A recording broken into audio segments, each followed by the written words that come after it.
എല്ലാ വിദ്യാർത്ഥികൾക്കും പുതിയൊരു വീഡിയോയിലേക്ക് സ്വാഗതം. ഈ വർഷത്തെ LBS nursing and paramedical degree കോഴ്സുകളിലേക്കുള്ള തേർഡ് അലോട്ട്മെൻറ്റിന് ശേഷമുള്ള സ്പെഷ്യൽ അലോട്ട്മെൻറ്റിനായിട്ടുള്ള ഷെഡ്യൂൾ പ്രസിദ്ധീകരിച്ചു. അതായത് ടെൻറ്ററ്റീവ് അലോട്ട്മെൻറ്റ് ഷെഡ്യൂൾ പ്രസിദ്ധീകരിച്ചു. ടെൻറ്ററ്റീവ് അലോട്ട്മെൻറ്റ് ഷെഡ്യൂൾ കൊണ്ട് ഉദ്ദേശിക്കുന്നത് ഓരോ അലോട്ട്മെൻറ്റിൻ്റെയും സമയക്രമവും അതുപോലെ തന്നെ ആ ഒരു അലോട്ട്മെൻറ്റ് എപ്പോഴാണ് ഓപ്ഷൻ രജിസ്ട്രേഷൻ, അതുപോലെ തന്നെ എപ്പോഴാണ് അലോട്ട്മെൻറ്റ് വരുന്നത്, എപ്പോഴാണ് അതിൻ്റെ അഡ്മിഷൻ ഉണ്ടായിരിക്കുക എന്നിങ്ങനെ ഓരോ അലോട്ട്മെൻറ്റ് പ്രോസസ്സിൻ്റെയും കൃത്യമായിട്ടുള്ള ഡേറ്റ് രേഖപ്പെടുത്തിയിട്ടുള്ള ഒരു സർക്കുലറിനെയാണ് ടെൻറ്ററ്റീവ് ഷെഡ്യൂൾ എന്നുകൊണ്ട് ഉദ്ദേശിക്കുന്നത്. അപ്പോൾ സ്പെഷ്യൽ അലോട്ട്മെൻറ്റിനായിട്ടുള്ള ടെൻറ്ററ്റീവ് അലോട്ട്മെൻറ്റ് ഷെഡ്യൂൾ വെബ്സൈറ്റിൽ വന്നിട്ടുണ്ട്. ഇവിടെ നിങ്ങൾക്ക് കാണാൻ സാധിക്കും tentative allotment schedule special allotments എന്ന് പറഞ്ഞുകൊണ്ട് ഡൗൺലോഡ്സിൽ ഓപ്ഷൻ കാണാം. അവിടെയുള്ള ഡൗൺലോഡ്സിൽ ക്ലിക്ക് ചെയ്യുക. അപ്പോൾ ആ ഒരു PDF നിങ്ങൾക്ക് ഡൗൺലോഡ് ചെയ്തെടുക്കാൻ സാധിക്കുന്നതാണ്. അപ്പോൾ ഈ ഒരു PDFൽ കൃത്യമായിട്ട് ഏത് ദിവസമാണ് സ്പെഷ്യൽ അലോട്ട്മെൻറ്റിനായിട്ടുള്ള ഓപ്ഷൻ രജിസ്ട്രേഷൻ എന്നുള്ളത് രേഖപ്പെടുത്തിയിട്ടുണ്ട്. നിലവിൽ തേർഡ് അലോട്ട്മെൻറ്റിന് ശേഷം വിദ്യാർത്ഥികൾക്ക് കോളേജിൽ ജോയിൻ ചെയ്യാൻ സാധിക്കുന്ന ദിവസം എന്ന് പറയുന്നത് സെപ്റ്റംബർ 20 വൈകുന്നേരം 3 മണി വരെയാണ്. അതുപോലെ തന്നെ ആദ്യമായിട്ട് അലോട്ട്മെൻറ്റ് ലഭിച്ച വിദ്യാർത്ഥികൾ ഈ ഒരു ടോക്കൺ ഫീ പേയ്മെൻറ്റ് ചെയ്യാനുള്ള ലാസ്റ്റ് ഡേറ്റ് എന്ന് പറയുന്നത് സെപ്റ്റംബർ 13 അപ്പോൾ വിദ്യാർത്ഥികൾക്ക് ഈ ഒരു അടുത്ത സ്പെഷ്യൽ അലോട്ട്മെൻറ്റിനായിട്ട്, അതായത് എല്ലാ കാറ്റഗറിയിൽ ഉൾപ്പെട്ട വിദ്യാർത്ഥികൾക്കും ഓപ്ഷൻ രജിസ്ട്രേഷൻ ചെയ്യാനായിട്ട് സാധിക്കുന്നത് 18 മുതൽ, അതായത് സെപ്റ്റംബർ 18 മുതൽ 20 വരെയാണ്. അപ്പോൾ പുതുതായിട്ട് ആ ഒരു ഘട്ടത്തിൽ പുതുതായിട്ട് കോളേജുകൾ വന്നു കഴിഞ്ഞാൽ ആ ഒരു കോളേജ് കൂടി അതിൽ ഉൾപ്പെടുത്തുകയും അതുപോലെ നിലവിൽ അലോട്ട്മെൻറ്റ് നടത്തപ്പെട്ടിട്ടുള്ള കോളേജുകളിൽ എത്ര വേക്കൻസി ഏതൊക്കെ കോഴ്സുകൾക്കുണ്ട് അതിനനുസരിച്ച് അതിലേക്ക് അലോട്ട്മെൻറ്റ് നടത്തപ്പെടുകയുമാണ് ചെയ്യുക. അപ്പോൾ വിദ്യാർത്ഥികൾ ശ്രദ്ധിക്കേണ്ട പ്രധാനപ്പെട്ട കാര്യം, നിങ്ങൾക്ക് ഈ ഒരു രീതിയിൽ ഈ ഒരു 18 മുതൽ 20 വരെ സ്പെഷ്യൽ അലോട്ട്മെൻറ്റിൽ പങ്കെടുക്കാവുന്നതാണ്. നിലവിൽ ഏതെങ്കിലും കോളേജിൽ അലോട്ട്മെൻറ്റ് കിട്ടാത്ത വിദ്യാർത്ഥികൾ ആണ് എങ്കിൽ നിങ്ങൾക്ക് NOC സർട്ടിഫിക്കറ്റ് ആവശ്യമില്ല. എന്നാൽ നിങ്ങൾക്ക് അതായത് ഇതുവരെ ഈ ഒരു അലോട്ട്മെൻറ്റ് ലഭിച്ച് അഡ്മിഷൻ നേടുന്ന ഒരു വിദ്യാർത്ഥി ആണെങ്കിൽ നിർബന്ധമായിട്ടും NOC സർട്ടിഫിക്കറ്റ് അപ്ലോഡ് ചെയ്തുകൊണ്ട് മാത്രമാണ് സ്പെഷ്യൽ അലോട്ട്മെൻറ്റിൽ പങ്കെടുക്കേണ്ടത്. ഗവൺമെൻറ് കോളേജിൽ അലോട്ട്മെൻറ്റ് ലഭിച്ച വിദ്യാർത്ഥികൾക്ക് NOC സർട്ടിഫിക്കറ്റ് ആവശ്യമില്ല. സെൽഫ് ഫിനാൻസ് കോളേജിലാണ് അലോട്ട്മെൻറ്റ് ലഭിച്ചത്. സ്പെഷ്യൽ അലോട്ട്മെൻറ്റിൽ പങ്കെടുക്കണം എന്നുണ്ടെങ്കിൽ സെൽഫ് ഫിനാൻസ് കോളേജ് ഏത് കോളേജിലാണോ അലോട്ട്മെൻറ്റ് കിട്ടിയത് ആ ഒരു കോളേജിൽ വിദ്യാർത്ഥികൾ പോയിട്ട് അഡ്മിഷൻ എടുക്കേണ്ടതാണ്. അപ്പോൾ 18 മുതൽ 20 വരെ നിങ്ങൾക്ക് വേക്കൻസി ലിസ്റ്റ് അതിനനുസരിച്ച് വെബ്സൈറ്റിൽ പ്രസിദ്ധീകരിക്കുന്നതും ആ ഒരു വേക്കൻസിക്ക് അനുസരിച്ച് നിങ്ങൾ ഓപ്ഷൻസ് നൽകാവുന്നതുമാണ്. ഏതൊക്കെ കോളേജിലാണ് ഈ ഒരു വേക്കൻസി ഉള്ളത് എന്നുള്ളതനുസരിച്ച് നിങ്ങൾക്ക് നിങ്ങളുടെ പ്രൊഫൈലിൽ ലോഗിൻ ചെയ്ത് കഴിഞ്ഞാൽ, അതായത് സൈൻ ഇൻ ചെയ്ത് കഴിഞ്ഞാൽ നിങ്ങളുടെ പ്രൊഫൈലിലെ അതായത് ഓപ്ഷൻ റീഅറേഞ്ച്മെൻ്റ് അല്ല, അതായത് option registration four special allotment എന്നുള്ള ഒരു ലിങ്ക് കാണാൻ പറ്റും. അതിൽ ക്ലിക്ക് ചെയ്തുകൊണ്ട് വിദ്യാർത്ഥികൾക്ക് താല്പര്യമുള്ള കോളേജിലേക്ക് നിങ്ങൾ ഇപ്പോൾ ഫസ്റ്റ് അലോട്ട്മെൻറ്റ്, സെക്കൻഡ്, തേർഡ് അലോട്ട്മെൻറ്റുകളിലൊക്കെ നിങ്ങൾ ഈ ഒരു ഓപ്ഷൻ റീഅറേഞ്ച്മെൻറ്റ് ആ ഒരു രീതിയിൽ ചെയ്ത രീതിയിൽ തന്നെ നിങ്ങൾക്ക് ഏത് ഓപ്ഷനാണ് വേണ്ടത്, ആ ഒരു ഓപ്ഷൻ നമ്പർ എത്രാമതായിട്ട് ആണ് സെറ്റ് ചെയ്യേണ്ടത് അതനുസരിച്ച് നൽകി സേവ് ചെയ്ത് കൊടുക്കേണ്ടതാണ്.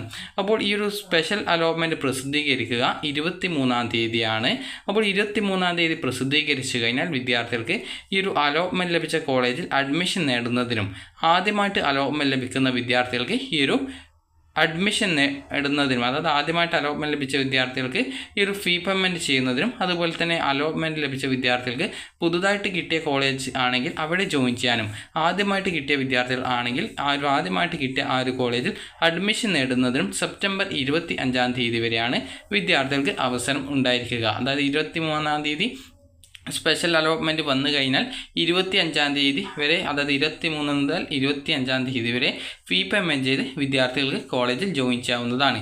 അതിനുശേഷം പിന്നീട് ഈ ഒരു സ്പോട്ട് അലോട്ട്മെൻറ്റ് നടത്തപ്പെടുന്നതായിരിക്കും. അത് SC ST വിദ്യാർത്ഥികൾക്ക് അവരുടെ ആ ഒരു റിസർവേഷനിൽ എത്രത്തോളം വേക്കൻസി ഉണ്ട് ആ ഒരു സീറ്റ് ഫില്ല് ചെയ്യാൻ വേണ്ടിയിട്ടാണ് ഈ ഒരു സ്പോട്ട് അലോട്ട്മെൻറ്റ് നടത്തപ്പെടുക. അപ്പോൾ ആ ഒരു ഘട്ടത്തിൽ SC ST വിഭാഗത്തിൽപ്പെട്ടിട്ടുള്ള വിദ്യാർത്ഥികൾക്ക് മാത്രം 26 സെപ്റ്റംബർ 26 ഓപ്ഷൻ രജിസ്ട്രേഷൻ ചെയ്യാവുന്നതും, അതായത് ഒരു ദിവസമാണ് ഓപ്ഷൻ രജിസ്ട്രേഷൻ ചെയ്യാനുള്ള അവസരമുള്ളത്. അതിനുശേഷം 27 തന്നെ വിദ്യാർത്ഥികളുടെ ആ ഒരു അലോട്ട്മെൻറ്റ് പ്രസിദ്ധീകരിക്കുകയും അതിനുശേഷം 27 വിദ്യാർത്ഥികൾക്ക് കോളേജിൽ ജോയിൻ ചെയ്യാൻ സാധിക്കുന്നതാണ്. നിലവിൽ ഇത് തൊട്ടടുത്തുള്ള ദിവസങ്ങളാണ് നൽകിയിട്ടുള്ളത് എങ്കിലും ഈ ഒരു ഡേറ്റ്, അതായത് SC ST സ്പോട്ട് അലോട്ട്മെൻറ്റിൻ്റെ ആ ഒരു ഡേറ്റ് ചേഞ്ച് ചെയ്യപ്പെടുന്നതായിരിക്കും. കാരണം ഈ ഒരു ഡേറ്റ്, അതായത് ഒരു ദിവസം കൊണ്ട് അലോട്ട്മെൻറ്റ് നടത്തി പോയിട്ട് അഡ്മിഷൻ എടുക്കുക എന്ന് പറഞ്ഞാൽ അത് ബുദ്ധിമുട്ടായിരിക്കും. അപ്പോൾ അതുകൊണ്ട് തന്നെ ആ ഒരു ഡേറ്റ് ചിലപ്പോൾ 1, 2, 3 ദിവസങ്ങളൊക്കെ അതായത് 2 ദിവസങ്ങളൊക്കെ ഉണ്ടാവാനുള്ള സാധ്യതയുണ്ട്. ഇതിപ്പോൾ നിലവിലെ ഈ ഒരു ഷെഡ്യൂൾ നോക്കുന്ന സമയത്ത് 26-ാം തീയതി ഓപ്ഷൻ രജിസ്ട്രേഷനും അതിനുശേഷം 21-ാം തീയതി ഈ ഒരു അഡ്മിഷൻ എന്നുള്ള രീതിയിലാണ് നൽകിയിട്ടുള്ളത്. അതുപോലെ തന്നെ സ്പോട്ട് അലോട്ട്മെൻറ്റ് ജനറൽ കാറ്റഗറിക്ക് നടക്കുന്നത് 28-ാം തീയതിയാണ്. അപ്പോൾ അതിനുശേഷം വിദ്യാർത്ഥികൾക്ക് ഈ ഒരു കോളേജിൽ അഡ്മിഷൻ നേടാൻ സാധിക്കുന്നതായിരിക്കും. അപ്പോൾ ഈ ഒരു രീതിയിലാണ് അലോട്ട്മെൻറ്റ് വരുന്നത്. വിദ്യാർത്ഥികൾ ശ്രദ്ധിക്കേണ്ട പ്രധാനപ്പെട്ട കാര്യം എന്ന് പറയുന്നത് സ്പെഷ്യൽ അലോട്ട്മെൻറ്റ് വരികയും നിങ്ങൾ NOC സർട്ടിഫിക്കറ്റ് വാങ്ങിയിട്ട് പുതുതായിട്ട് അലോട്ട്മെൻറ്റ് ലഭിക്കാനായിട്ട് പുതിയ കോളേജിലേക്ക് വേക്കൻസി അനുസരിച്ച് അതുപോലെ പുതുതായിട്ട് വന്നിട്ടുള്ള പാരാമെഡിക്കൽ കോളേജ് വേണമെങ്കിൽ ആ ഒരു കോളേജ് ഓപ്ഷൻ നൽകി നിങ്ങൾ അതിൽ പങ്കെടുക്കുന്ന സമയത്ത് നിങ്ങൾക്ക് പുതുതായിട്ട് മറ്റൊരു കോളേജ് കിട്ടുകയാണെങ്കിൽ ആദ്യം കിട്ടിയ സീറ്റ് നഷ്ടപ്പെടുന്നതായിരിക്കും. അതായത് നിങ്ങളിപ്പോൾ ആദ്യം ഒരു സെൽഫ് ഫിനാൻസ് കോളേജിൽ നിങ്ങൾക്കിപ്പോൾ നഴ്സിംഗിന് അഡ്മിഷൻ കിട്ടി, നിങ്ങൾ അവിടെ പോയിട്ട് അഡ്മിഷൻ എടുത്തു എന്ന് കരുതുക. അതിനുശേഷം സ്പെഷ്യൽ അലോട്ട്മെൻറ്റിൽ NOC സർട്ടിഫിക്കറ്റ് വാങ്ങിച്ച് നിങ്ങൾ അപ്ലോഡ് ചെയ്ത് അതിൽ പങ്കെടുക്കുന്നു. അപ്പോൾ അതിൽ പങ്കെടുത്ത ശേഷം നിങ്ങൾക്ക് മറ്റൊരു കോളേജിലേക്ക് നിങ്ങൾക്ക് ഏതെങ്കിലും ഒരു കോഴ്സിൽ നിങ്ങൾ ഓപ്ഷൻ വെച്ച ഏതെങ്കിലും ഒരു കോഴ്സിൽ അലോട്ട്മെൻറ്റ് കിട്ടുകയാണ് എങ്കിൽ ആദ്യം ലഭിച്ച ആ ഒരു സീറ്റ് പോവുകയും പിന്നീട് പുതുതായിട്ട് അലോട്ട്മെൻറ്റ് ലഭിച്ച കോളേജിൽ ജോയിൻ ചെയ്യേണ്ടതായിട്ടും വരുന്നതായിരിക്കും. അപ്പോൾ അതുകൊണ്ട് തന്നെ ഈ ഒരു സ്പെഷ്യൽ അലോട്ട്മെൻറ്റിൽ പങ്കെടുക്കുന്ന വിദ്യാർത്ഥികൾ നിങ്ങൾക്ക് നിലവിൽ ഏതെങ്കിലും കോളേജിൽ അലോട്ട്മെൻറ്റ് കിട്ടി നിങ്ങൾ അഡ്മിഷൻ എടുക്കുന്നുണ്ട് എങ്കിൽ ആ ഒരു കാര്യം ശ്രദ്ധിക്കുക. അതുപോലെ തന്നെ സ്പെഷ്യൽ അലോട്ട്മെൻറ്റിൽ പങ്കെടുത്തു കഴിഞ്ഞാൽ വിദ്യാർത്ഥികൾക്ക് അലോട്ട്മെൻറ്റ് കിട്ടണം എന്നുള്ളത് പ്രത്യേകിച്ച് നിർബന്ധമുള്ള കാര്യമല്ല. അതുകൊണ്ട് തന്നെ നിലവിൽ അലോട്ട്മെൻറ്റ് ലഭിച്ച കോളേജിൽ അഡ്മിഷൻ എടുക്കാതെ സ്പെഷ്യൽ അലോട്ട്മെൻറ്റിൽ പങ്കെടുക്കാമെന്ന് വിചാരിക്കുന്ന വിദ്യാർത്ഥികൾ ആ ഒരു കാര്യം കൂടി പ്രത്യേകം ശ്രദ്ധിക്കുക. കാരണം അഥവാ നിങ്ങൾ അഡ്മിഷൻ എടുക്കാതെ സ്പെഷ്യൽ അല്ലെങ്കിൽ സ്പോട്ട് അലോട്ട്മെൻറ്റിൽ പങ്കെടുത്ത് മറ്റൊരു കോളേജിലേക്ക് മാറാം എന്ന് ചിന്തിച്ചു കഴിഞ്ഞാൽ ചിലപ്പോൾ നിങ്ങൾക്ക് അലോട്ട്മെൻറ്റ് കിട്ടാതിരിക്കുകയാണെങ്കിൽ മറ്റേതെങ്കിലും കോഴ്സ് പഠിക്കേണ്ടതായിട്ട് വരുന്നതായിരിക്കും. അതുപോലെ തന്നെ LBSY നഴ്സിംഗ് കോഴ്സിലേക്കോ അല്ലെങ്കിൽ പാരാമെഡിക്കൽ കോഴ്സിലേക്കോ സെൽഫ് ഫിനാൻസ് കോളേജിൽ അഡ്മിഷൻ ലഭിച്ച വിദ്യാർത്ഥികൾ മാത്രമാണ് NOC സർട്ടിഫിക്കറ്റ് അപ്ലോഡ് ചെയ്യേണ്ടത്. നിങ്ങൾക്ക് CPAS വെബ്സൈറ്റ് വഴിയോ അല്ലെങ്കിൽ AIMS FNCക്കോ PNC മേക്കോയോ അലോട്ട്മെൻറ്റ് ലഭിച്ച വിദ്യാർത്ഥികൾ NOC സർട്ടിഫിക്കറ്റ് അപ്ലോഡ് ചെയ്ത് കൊടുക്കേണ്ട ആവശ്യമില്ല. അപ്പോൾ വിദ്യാർത്ഥികൾക്ക് ഈ ഒരു വീഡിയോ ഉപകാരപ്രദമായിട്ടുണ്ടെന്ന് കരുതുന്നു. ഉപകാരപ്രദമായിട്ടുണ്ടെങ്കിൽ ലൈക്ക് ചെയ്യുക, ഷെയർ ചെയ്യുക. Thank you for watching.